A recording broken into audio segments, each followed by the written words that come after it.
Hey you guys, we are officially clocked in, and I'm pretty sure everyone has been aware of the situation that happened in Matamoros, Mexico, with the four Americans where they were kidnapped, and two of them are alive, but unfortunately the other two did lose their life in this whole ordeal. Now, I know that a lot of what's been put out has really been kind of like in bits and pieces. A lot of people have been given their think pieces as to what they think was actually going on versus what really happened. And some of the information has just really been jumbled. So I want to go ahead and jump into the story so that you guys have a pretty much like just a timeline of what actually occurred step by step. And I will also go ahead and insert or just talk about everything else that has been on people's minds as far as like inconsistencies go, or just, you know, the differing of different stories. Wednesday, March 1st, Latavia McGee, Shaeed Woodward, Eric Williams, and Zindell Brown all got into a car. They rented a van, as well as Cheryl Orange, who was the fifth person who was with them. They all rented a van in Myrtle Beach, South Carolina, and were on their way to Matamoros, Mexico, because Latavia was scheduled to have a tummy tuck procedure done by a Dr. Robert Chavez on March the 3rd. Now, Latavia had previously had, I think, 2 surgeries done years prior to this one, but for a while, she had been really wanting to get a tummy tuck. Now, she asked her friends to go along with her to get this procedure done because it was about a 24-hour drive from Myrtle Beach to Matamoros, and she wanted them to help her with the drive back after the procedure had taken place. Before the group set out to make this drive, Zindell was informing his sister that he had a bad feeling about the trip, and he was telling his family that he was kind of uneasy about it, but he still wanted to go and help out his friend who needed him, and they set out on Wednesday night. Now, on Thursday, the group had reached Mississippi, and Zindell again reached out to his sister and let her know that they had made it to the state, and even sent her a video where he was showing the bridge, saying that they were passing over the Mississippi River. Now, the group had finally reached Brownsville, Texas, and had gotten a room there. And they were about to go and cross over the border in order to get to Matamoros. Now, their friend Cheryl Orange, who goes by the name of Red, she was the 5th person who was with the group. But before they were able to cross over the border, Cheryl had realized that she forgot her ID back in Myrtle Beach. And I know that when you fly, you're required to have a passport whenever you're traveling internationally. But if you drive to Mexico, all you need is a form of identification, which she did not have, which is why she stayed back. And the incident that occurred only involved the other 4 members of the friend group. Around 9:18 a.m. on Friday, Border Patrol did report seeing the group passing through the Mexican border, and about 2 hours later is when everything happened. Now, the group was seemingly lost. There was actually a screenshot from Latavia's Facebook where she had messaged the doctor who was supposed to do the procedure and told him like, hey, I'm in Mexico, but I'm lost. And the doctor replied saying, are you using GPS? And he dropped a pin basically for her to go ahead and find the location. Now, the group, having been lost, may have been driving around looking for the building where the clinic was supposed to be. And in this moment, they had been hit by another truck. There was an accident.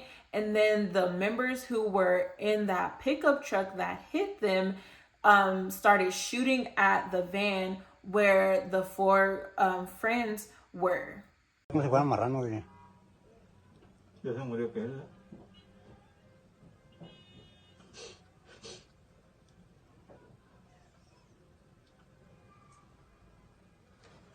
Como se puede verse con la maña de aquí, perro.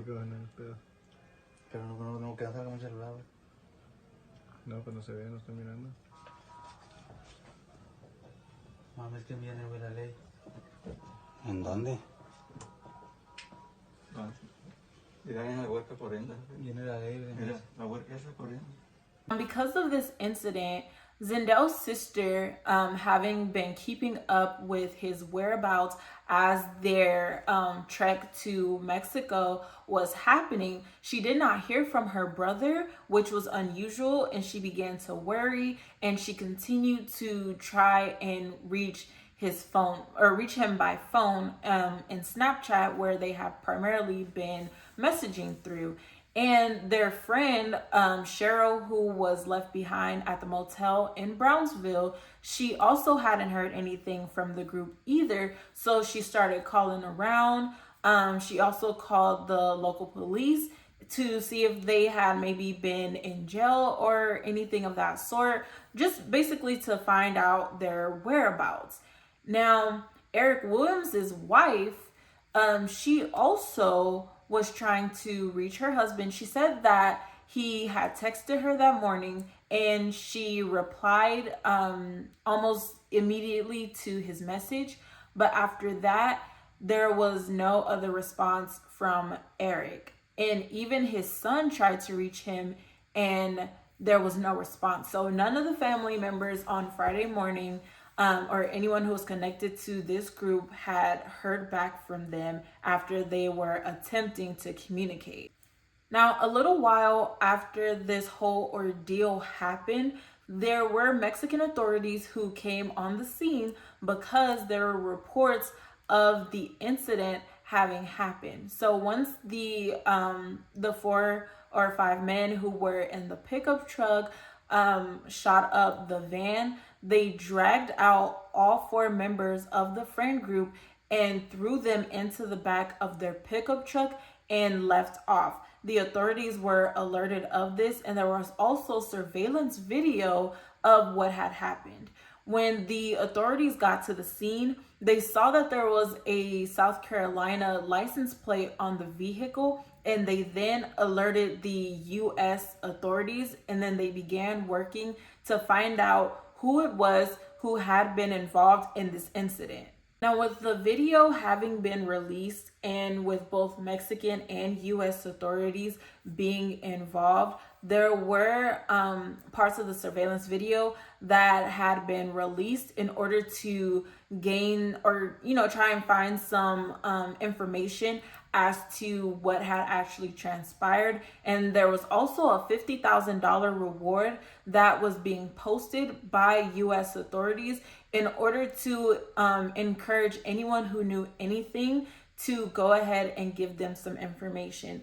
Now, I do want to also mention that there was a 4th person who was kind of involved in the situation very loosely. So there was a woman, I believe her name was Aurelia, and she was a Mexican woman who was really just a bystander in all of this. She had absolutely nothing to do with the group or with the people who did this to them. But there was a stray bullet that hit her, and unfortunately, she also died from her injuries.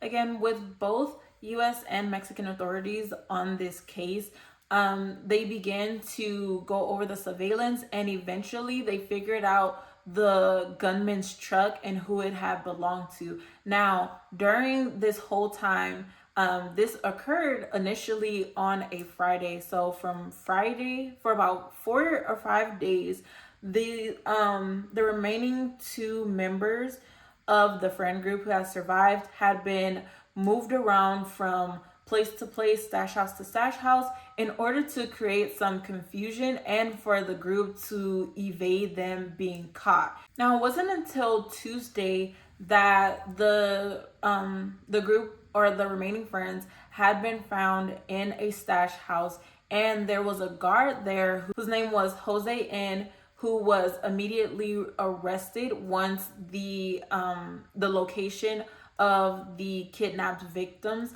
had been located. When they were found, it was revealed that both Shaeed and Zindell have both died from their injuries that they sustained during the shooting. Latavia was not harmed in the incident, and Eric did sustain non-life-threatening gunshot wounds to his legs. When the two survivors had been found, they were treated and taken to a hospital, and I believe they are back on U.S. soil. And Shaeed and Zindell's bodies were being examined by Mexican forensics teams, and their bodies were supposed to have been brought back to the U.S. on yesterday, which was Thursday. And once their bodies were back on U.S. soil, there was going to be a second autopsy done by U.S. examiners to just further examine them and just to be sure of their causes of death. That is just the complete timeline of what happened from the time that they left and the time that they had been found in Mexico. Now, there are a lot of different parts of this story that really kind of made people think about what was actually going on. Some people speculated that there's a little bit more to the story than what was being presented. Personally, after some of the information that I have now, I don't think so. But we're going to get into all of that. So we're going to talk about what kind of went wrong in this situation, or what was wrong with this situation. Now, of course, Mexico does have a lot of cosmetic procedures that they do. So that has been a big part of why a lot of people have been traveling to Mexico. But Tamaulipas, the state in which Matamoros is located, has been deemed a level 4 no travel zone by U.S. authorities because of like the violence and kidnappings and everything that goes on there. So they try to steer people away from either driving through that part of Mexico or from going there in general.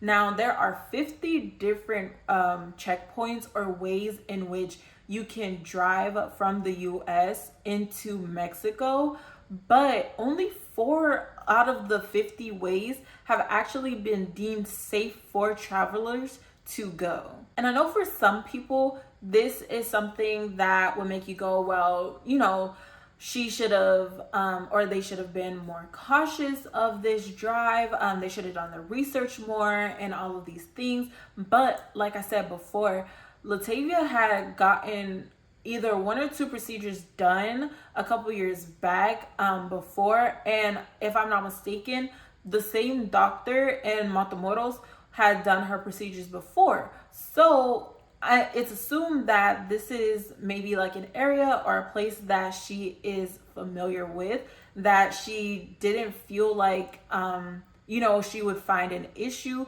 with going there or anything of that sort. So I don't think that it was a point of contention for her when it came to them traveling to this part of Mexico to get her procedure done. Now, there was also speculation behind the intention of the group actually having gone to Mexico. Now, again, like I stated before, even though Mexico is a very big place for people to go and have cosmetic procedures, Matamoros in particular is not one of the hotspots for these procedures to have been done. Now, it was speculated that the group was shot at and targeted because the cartel had mistaken them for Haitian drug smugglers and giving some of the group's prior drug-related criminal records.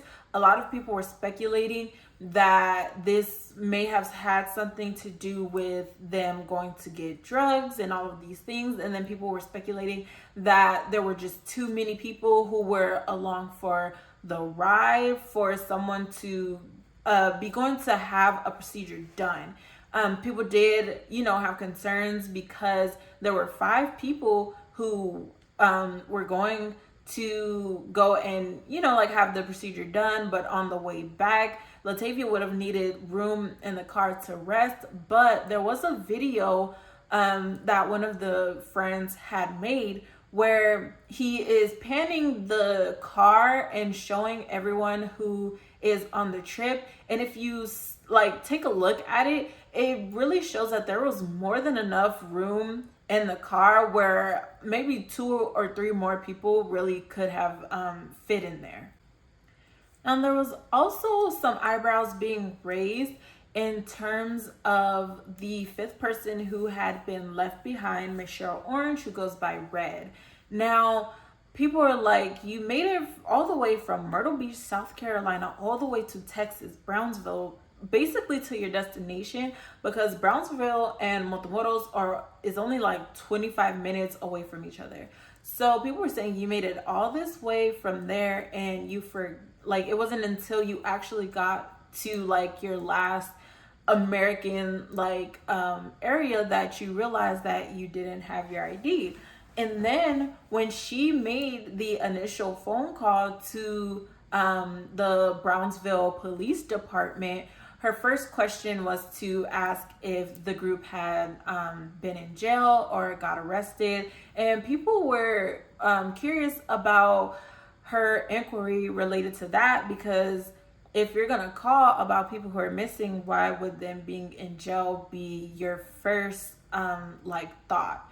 But I can also see from another standpoint that in this situation, especially for them to have been only driving like 30 minutes away, and then for this to be a trip that had been made multiple times, I don't feel like she would potentially be in a position where she's thinking like, let me call a hospital, maybe they died, or like something like that. Like, I feel like it would make more sense, especially with like how heavily like border patrol security is, that any little thing may have potentially raised the red flag, and they were more likely to have gone to jail for something, or been investigated for something that they maybe weren't aware of, rather than something tragic happening to them.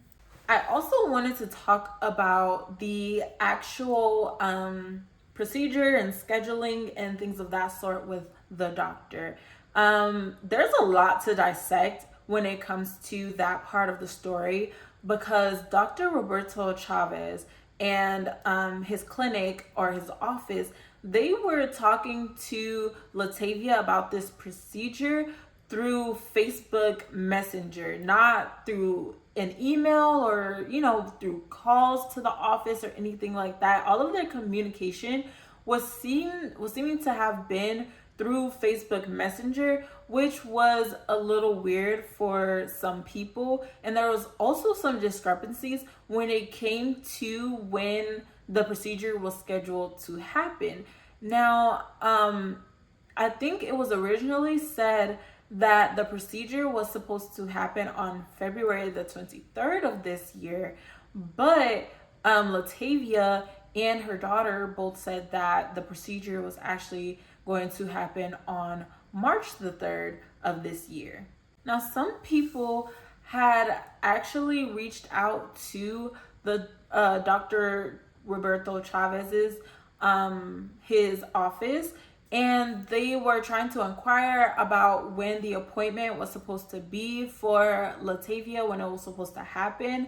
And they said that the doctor's office and Dr. Chavez said that there was no appointment scheduled for Latavia. Now, this just furthers people's, thoughts and conspiracies as to why this group had actually been in Mexico, what was their intention, and what led to this. Because a lot of people also know that, and some things aren't always just, black and white. But for the most part, a lot of people believe that the cartel wouldn't just target or wouldn't just, commit crimes against innocent people. And most time, if they are kidnapping, Americans, it's less likely going to be Black Americans and more likely going to be white Americans, or people who they can actually benefit or get something out of. And they see white Americans as more profitable if they are holding somebody for ransom or anything like that. So this was really something that was out of the ordinary, which really pushed people's theories or conspiracies about the original reasoning as to why this group had went to Mexico. And one more very interesting and peculiar thing about this case is that one of the deceased victims, Eric Williams' wife, she said that she didn't even know that her husband was going to Mexico. She said that he told her that he was going somewhere to help a friend, and that he will be back, but he never specified where that somewhere was, and he definitely did not tell her that he would be going out of the country to help his friend. Now, Mrs. Williams said that she had seen reports on social media that the video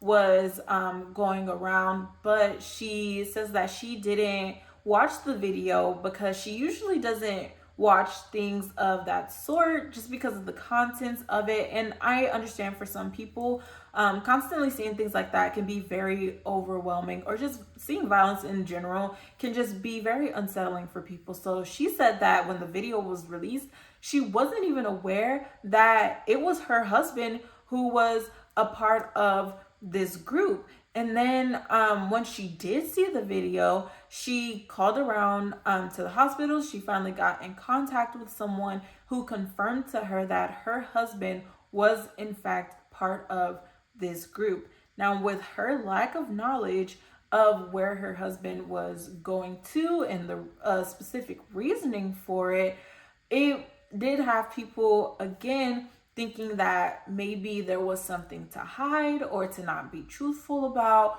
or that there was just more to the story. But again, we don't really know how, their relationship was, and, different strokes for different folks. I'm not going to judge anyone for how they run their relationships.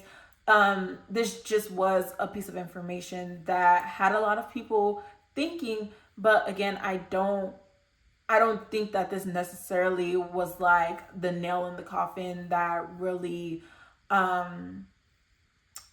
gave us an idea that this group had went to Mexico for anything more than the tummy tuck that Latavia was going to get.